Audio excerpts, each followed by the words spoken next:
जय जिजाऊ, मी आशिष मगर, स्वागत आहे तुमचं एटीएम गुरु या यूट्यूब चॅनलवर। आणि सध्या महाराष्ट्रामध्ये हिंदुत्वाचं इतकं पेव फुटलेलं आहे की एक अत्यंत गटार छाप नेता आहे नेपाळी याच्यासाठी म्हणतोय। तुम्ही म्हणसाल सर ते तसं दिसते मुंगळ्या डोळ्याचं म्हणून नेपाळी म्हणले का? तर मी त्याच्या शरीरामुळे बोलत नाही, मी बोलतोय त्याच्या विचारामुळे। कारण ते महाराष्ट्रात जन्मलेली पैदास नाही असं आपल्याला वाटते, कारण त्याला महाराष्ट्राचा आणि छत्रपती शिवाजी महाराजांचा इतिहास माहित नाही म्हणून आपण त्याला नेपाळी म्हणलो। तर हा नेपाळी गटार छाप नेता असं म्हणतो की छत्रपती शिवाजी महाराजांचं स्वराज्य म्हणजे ती लढाई स्वराज्यासाठीची नसून ती धर्मासाठीची होती, म्हणजेच हिंदू विरुद्ध मुस्लिम या धर्माची ती लढाई होती। दुसरी महत्त्वाची गोष्ट, या नेपाळी नेत्यानं असं म्हटलंय की छत्रपती शिवाजी महाराजांच्या सैन्यामध्ये मुस्लिम कोणीही व्यक्ती नव्हती। तिसरी महत्त्वाची गोष्ट की जे कोणी छत्रपती शिवाजी महाराजांना 18 पगड जातीचे किंवा बहुजनवादी ठरवू पाहत आहेत ते त्यांचं दुकान किंवा ते त्यांचं भांडवल छत्रपती शिवाजी महाराजांच्या नावावर करत आहेत। तर अशा या नेपाळी नेत्याची आज आपल्याला पोलखोल करायची, आणि ते पण अत्यंत पद्धतशीररित्या पुराव्यानुसार। याचं ज्ञान किती, याची जेवढी शारीरिक उंची आहे त्याच्याही पेक्षा कमी उंचीची याची बुद्धी आहे। शारीरिक उंचीवर पुन्हा एकदा जात नाही मी, ज्याचं त्याचं असतं ते बाप आज्या पंजा खापर पंजा जे वंश परंपरेने चालत आलेलं असतं तसे ते असतात। तर यांचं कोण नेपाळमध्ये जाऊन आलं होतं माय की बाप आपल्याला माहित नाही, त्याच्यामुळे आपण त्याच्याविषयी बोलणार नाही, पण त्याला महाराष्ट्राचा इतिहास माहित नाही एवढं मात्र नक्की आहे। तर आजच्या व्हिडिओमध्ये आपल्याला काय पाहायचंय की नेमकं हे नेपाळी बोललंय काय, आणि याच्यानंतर याला छत्रपती शिवाजी महाराजांची याच्यातून बदनामी करून फक्त हिंदुत्वापुरतं मर्यादित करायचं आहे का, किंवा तसं खरंच छत्रपती शिवाजी महाराज हे मुस्लिमांच्या विरोधात लढले की स्वराज्यासाठी, सत्ता स्थापनेसाठी किंवा स्वराज्यासाठी ते स्वराज्याचे शत्रू म्हणून मुघलांशी लढले? हे सगळं आपल्याला व्हिडिओतून पाहायचं। व्हिडिओ शेवटपर्यंत पहा, ही तुम्हाला कळकळीची विनंती। आधी हे माननीय नेपाळी नेते काय म्हणले ते ऐकून घ्या। शिवाजी महाराजांच्या सैन्यामध्ये मुसलमान होते, कोण मुसलमान नव्हते तिकडे, उगाच टेप रेकॉर्डर झालं। स्वराज्याची लढाई ही इस्लामच्या विरोधातच होती, हिंदू विरुद्ध मुसलमान होती। जे काही कोण अतिशाणे आहेत, जास्त शिकलेले, त्यांची दुकानं चालतात या सगळ्या गोष्टीवर। नाही, शिवाजी महाराजांनी कधीही कुठली मस्जिद तोडली नाही। आता या नेपाळी नेत्याच्या आवाजावर मी काही बोलत नाही, आवाज ज्याचा त्याचा असतो आहे की नाही। तर हेच जे नेपाळी नेते आहेत हे काही वर्षापूर्वी या ज्या विचारधारेने आज ते बोलले त्याच विचारधारेला हापचड्डीवाल्याची RSSची विचारधारा म्हणून त्यांना शिव्या देत सुटले होते। म्हणजे मुळात छत्रपती शिवाजी महाराजांचा वापर आणि त्याचं भांडवल आणि त्याची दुकानदारी नेमकं कोण करतंय हे तुम्हाला इथं कळालं असेल की छत्रपती शिवाजी महाराजांच्या नावावर दुकानदारी करणारे एकमेव पक्ष, आणि त्या पक्षातले असे लचांड लुचाट आणि नेपाळी नेते म्हणजे नितेश राणे साहेब आहेत। तर नितेश राणे साहेब, तुमचं दुकानदारी जर बंद करायची असेल तर थोडंसं तुम्ही शिवाजी महाराजांचा इतिहास जरा जाणला पाहिजे। आता तुम्ही काय म्हणलात की छत्रपती शिवाजी महाराजांचं जे युद्ध होतं ते धर्मयुद्ध होतं, बरोबर आहे, हिंदू धर्माचं मुस्लिम धर्माशी युद्ध होतं। साधी सिंपल गोष्ट सांगतो, ज्याला धार्मिक कार्य करायचं आहे तो कधीही राजा होत नाही। पहिली गोष्ट एकदम साधं सिंपल सांगतो बरं का, समजून सांगतो तुम्हाला, त्याचे पुरावे पण देणार आहे मी सगळे, पुस्तकातला पान नंबर सहित पुरावे देणार आहे, संदर्भासहित देणार आहे। पण तुम्हाला साध्या काही गोष्टी सांगायलो मी की ज्याला धार्मिक कार्य करायचं आहे तो राजा होत नसतो, तो साधू होतो, संत होतो, महाराज होतो। जसं की संत तुकाराम महाराज असतील किंवा संत ज्ञानेश्वर महाराज असतील, एकनाथ महाराज असतील, यांनी धार्मिक आणि सामाजिक कार्य केलं आणि त्यासाठी ते महाराज झाले होते किंवा संत झाले होते। तर छत्रपती शिवाजी महाराज हे संत किंवा साधू झाले होते का?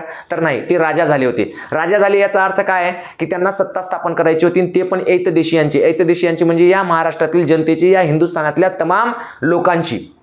आणि म्हणून त्यांनी राज्य स्थापन केलं होतं, त्यांनी मठ स्थापन केला नव्हता। पहिली गोष्ट, त्यांनी एखादं मंदिर स्थापन करून स्वतः त्याच्यामध्ये धार्मिक कार्य करण्यासाठी पुजारी झाले नव्हते। एवढी अक्कल जर तुम्हाला आली असती तर तुम्ही असे बोलले नसते। पण चला याच्या पुढे जाऊन सांगतो तुम्हाला, जर समजा हे धार्मिक कार्य होतं किंवा धर्माचं धर्माशी युद्ध होतं, तर जेव्हा म्हणजे 1665ला जेव्हा पुरंदरचा तह झाला, या तहामध्ये मुघलांशी छत्रपती शिवाजी महाराजांचा तह झाला। या तहामध्ये काय ठरलं होतं की छत्रपती शिवाजी महाराजांनी आपली 23 किल्ले मुघलांना द्यायची।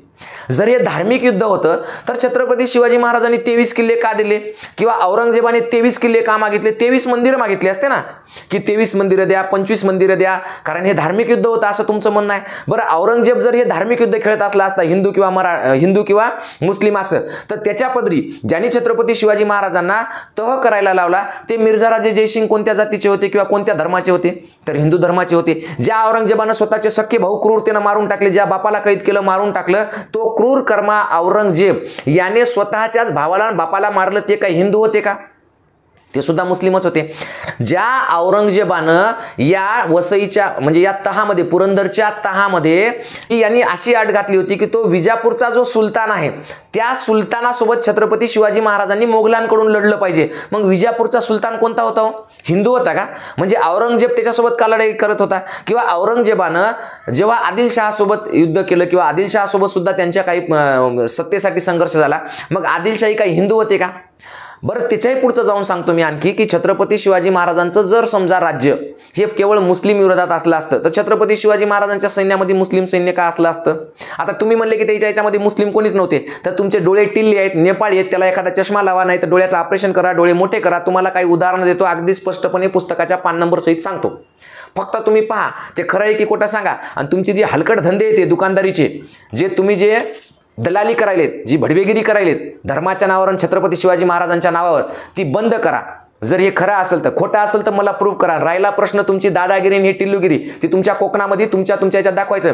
तुमच्यातली दादागिरी किती आहे हे तुम्हाला मी सांगण्याची गरज नाही. तुमच्या कोकणामध्ये छत्रपती शिवाजी महाराजांचा एवढा मोठा पुतळा होतो, तो पडतो, त्याची विटंबना होते, तेव्हा तुमच्यातला माणूस मर्द गायब असतो, तेव्हा तुमच्यातलं नेपाळी पिल्लू वळवळत नाही कुठंच. त्याच्या विरुद्ध बोलायला तुमची जीभ झडलेली असते, तुम्हाला लाज वाटत नाही. तेव्हा जेव्हा छत्रपती शिवाजी महाराजांचं समुद्रामधलं स्मारक उभं करायचं असतं आणि ते होत नाही, उद्घाटन होऊन 10-10 वर्ष होऊन जातात पण त्याचं काहीच होत नाही, तेव्हा मात्र तुमच्यातलं नेपाळी पिल्लू वळवळ करत नाही, तेव्हा तुमच्या जीभ शिवलेली असते, तोंड शिवलेलं असते, तेव्हा तुम्हाला लाज वाटत नाही. सगळ्यात महत्त्वाचं म्हणजे कोटकर सारखा एक दळभद्री व्यक्ती, नीच व्यक्ती छत्रपती शिवाजी महाराजांची बदनामी करतो, तेव्हा तुमच्या बुडाला त्याची जराशी झळ पोहोचत नाही. कारण तुम्ही मिंदे आहात, मिंदे. कारण तुम्ही लाज शरम विकून फक्त भडवेगिरी करण्यासाठी राजकारणामध्ये आहात आणि म्हणून तुम्हाला या गोष्टीच्या लाजा वाटत नाहीत बोलताना. जे बोलायचं ते बोलायचं नाही आणि छत्रपती शिवाजी महाराजांना कोणत्यातरी जातीविरुद्ध धर्माविरोधात आहेत असं दाखवायचं म्हणजे छत्रपती शिवाजी महाराजांची एक प्रकारची बदनामीच आहे. या पृथ्वीवरील महाराष्ट्रामध्ये तयार झालेले पहिलं स्वराज्य आहे ज्याच्यामध्ये प्रत्येक माणसाला स्वतःच्या हक्कासाठी जगता आलं, स्वतःच्या न्यायाप्रमाणे जगता आलं, स्वतःला इतरांच्या जातातून सोडून, गुलामीतून सोडून घेता आलं. त्या प्रत्येक माणसासाठी हे स्वराज्य होतं. आणि राहिले दाखले द्यायचे तर तुम्हाला लय तर काय नाही पण एक 2-3 दाखले देतो, कारण सगळेच दाखले देत बसलो तर व्हिडिओ लय लांब होईल. तर टिल्लूजी उर्फ नेपाळीजी तुम्हाला काही उदाहरणं देतो. बघा काय की छत्रपती शिवाजी महाराज हे जे पुस्तक आहे, कोणाचं पुस्तक आहे ते? तर कृष्णराव अर्जुन केळकर यांचं जे पुस्तक आहे, या पुस्तकाच्या पान नंबर 182 मधील पहिला उतारा आहे, त्यातील पहिली ओळ आहे. तर त्या पहिल्या ओळीपासून तर क्रमांक 9च्या ओळीपर्यंत म्हणजे 9 ओळी सतत त्यांनी काय केलेलं आहे? वर्णन केलेलं आहे. त्या वर्णनामध्ये स्पष्टपणे मुस्लिम सैन्य त्यांच्यात होतं की नाही याचा उल्लेख दिलेला आहे, तो तुम्ही पाहावा, आहे की नाही? म्हणजे काय माहिती आहे का? आणि विशेष म्हणजे त्याचे संदर्भ सुद्धा दिलेले आहेत. तर संदर्भ काय आहेत माहिती आहे का त्याच्यामध्ये? तर राजवाड्यांचे 8वे खंड पृष्ठ क्रमांक 27 व तारिके शिवाजी या 2 गोष्टींचे संदर्भ सुद्धा त्याच्यात दिलेले आहेत. आणि त्याच्यातून तुम्ही अभ्यासावं की छत्रपती शिवाजी महाराजांच्या सैन्यात मुस्लिम सैन्य होते की नाही ते. बघा, रुस्तुमे जमान खान हा छत्रपती शिवाजी राजांचा मित्र होता, त्यांनी त्यांना मदत केलेली होती.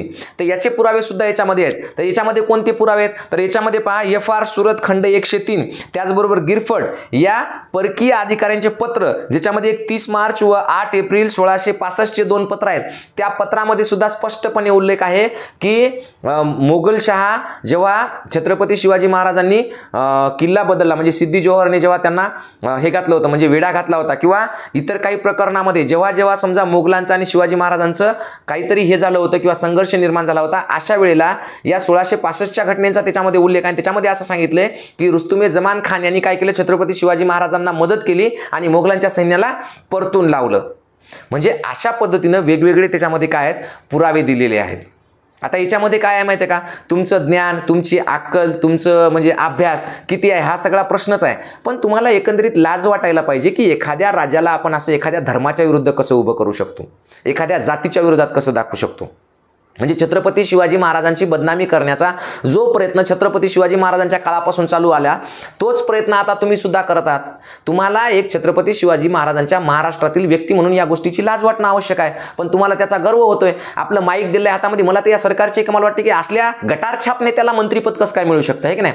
असले गटारछाप नेते जे गल्लीमध्ये गर्दुल्याचं काम करतात, याला ग्रामपंचायतला कोणी निवडून देऊ नये हो. पण काय नामुष्की असेल या सरकारची माहीत नाही. काय यांच्यामध्ये असं नेमकं काय आहे की ज्यांनी छत्रपती शिवाजी महाराजांचा अपमान केला त्यांना हे मोठं करतात. म्हणजे सरकारला सुद्धा कळायला पाहिजे की छत्रपती शिवाजी महाराजांचा वारंवार अपमान करणारे, त्यांना विशिष्ट जातीपुरतं विशिष्ट धर्मापुरतं मर्यादित करून ठेवणारे हे जे नीच विचारसरणीचे लोक आहेत, यांचं उदात्तीकरण आणि यांचं मोठेपणा नेमकं हे सरकार कशासाठी करते. फडणवीस साहेबांना माझी कळकळीची विनंती आहे की अशा गटारछाप नेत्याला तुम्ही तुमच्या मंत्रिमंडळात तर घेऊच नाही, पण त्याला आमदारकी सुद्धा देऊ नये.